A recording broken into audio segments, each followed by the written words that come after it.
కడపలో డీఎస్పీ షరీఫ్ ఆధ్వర్యంలో mock drill కార్యక్రమం ఏర్పాటు చేశారు. అల్లర్లు జరిగితే ఎటువంటి చర్యలు తీసుకోవాలనే అంశంపై సెంట్రల్ ఫోర్స్ ఆధ్వర్యంలో కవాతు నిర్వహించారు. కౌంటింగ్ ముందు తర్వాత అల్లర్లకు పాల్పడితే కఠిన చర్యలు తప్పవని హెచ్చరించారు. జిల్లాలో శాంతియుత వాతావరణం నెలకొల్పడానికి కృషి చేస్తున్నామని తెలిపారు.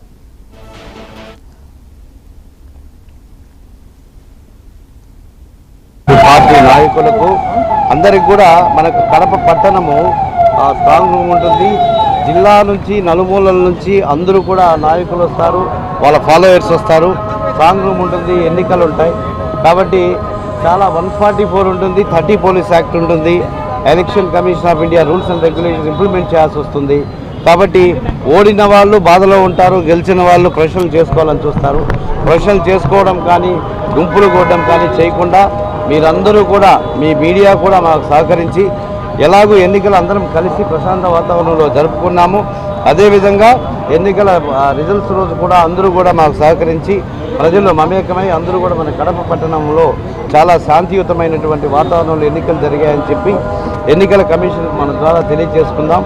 ఈ మెసేజ్ని మన జిల్లా ఎస్పీ గారు సిద్ధార్థ్ కౌశల్ సార్ తనగా అందరి ప్రజలకు నాయకులకు చెప్పమని చెప్పడంతో మేమందరం సార్ తరఫున మీకు మేము ఆ మెసేజ్ పాస్ ఆన్ చేస్తున్నాం.